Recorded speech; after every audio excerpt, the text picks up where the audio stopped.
आज वज़ीर आज़म पाकिस्तान इमरान खान ने कौम से खिताब किया और कश्मीर के मामले पर उन्होंने बात की। अभी हाल ही में हमने कभी नहीं देखा किसी भी हुक्मरान ने बाकायदा सिर्फ और सिर्फ कश्मीर के हवाले से कौम से खिताब किया हो।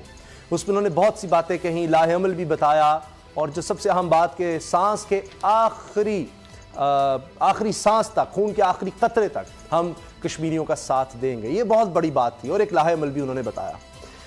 इस पर हमने आज तफसील से बात करनी है, लेकिन चंद गुजारिशात मैं करना चाहता हूँ। मुझे एक साहब की बात याद आ रही है, क्योंकि इमरान खान साहब ने भी कहा कि कुछ लोग मायूस हो। देखिए कौन कौन से मुल्क हैं जो भारत की आवाज़ में आवाज़ मिला रहे हैं, हमारी आवाज़ नहीं सुन रहे, जिसमें ज़ाहिर है मुत्तहिदा अरब अमारात को आप देख लें, आप सऊदी अरब को देख लें, आप बहरीन को देख लें। ये मुल्क जनाब अवार्ड दे रहे हैं मोदी को।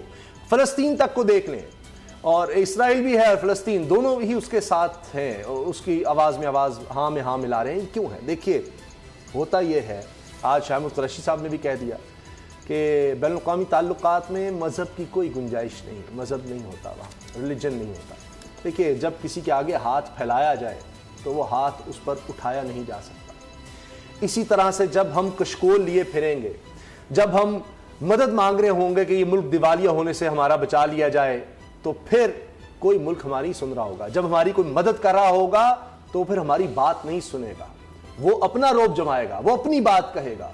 तो अगर हम खुद अपने पैरों पर खड़े होंगे, अगर हम खुद इस काबिल हो जाएंगे, कौम इस काबिल हो जाएगी, मुल्क इस काबिल हो जाएगा कि ये दूसरे मुल्कों की मदद कर रहा हो, ये उनको कर्जे दे रहा हो, ये उनको इमदाद दे रहा हो, तो फिर आप देखिएगा कि फिर दुनिया क्या, हर मुल्क पाकिस्तान की बात सुनेगा। इसकी एक मिसाल मैं सिर्फ आपको दे देता हूं कि बरतानिया ने हांगकांग हथियाया और चीन कमजोर तरीन मुल्क था। 100 साल पहले की बात है, 100 साल पहले। और उस वक्त उन्होंने लिखवा लिया चीन से कि जनाब ये लीज पर हमें 100 साल के लिए अब हांगकांग दे रहे हैं। फिर दुनिया ने वो वक्त देखा अब से चंद साल पहले कि 100 साल की लीज के बाद चाइना ने हांगकांग वापस लिया। क्यों? चाइना एक बड़ी ताकत बन चुका था। कश्मीर की जंग चंद दिनों की नहीं है, ये इंशाअल्लाह कश्मीरी ये जंग जीतेंगे। ये जंग में, इसमें फतह मुसलमानों की होगी, पाकिस्तान की होगी, कश्मीरियों की होगी, मगर इसकी तैयारी हमें आज से करनी है। अपने आप को, इस मुल्क को माशी तौर पर, समाजी तौर पर, सियासी तौर पर, खारजी महाज पर, हर तरह से इस मुल्क को मजबूत करना है। इसके लिए काम करना है, तभी हम ये जंग जीत सकते हैं। क्योंकि अल्लामा इकबाल रहमतुल्लाह ने फरमाया कि गुलामी में नाकाम आती हैं शमशीरें न तदबीरें, जो हो ज़ौक़े यकीन पैदा तो कट जाती हैं जंजीरें।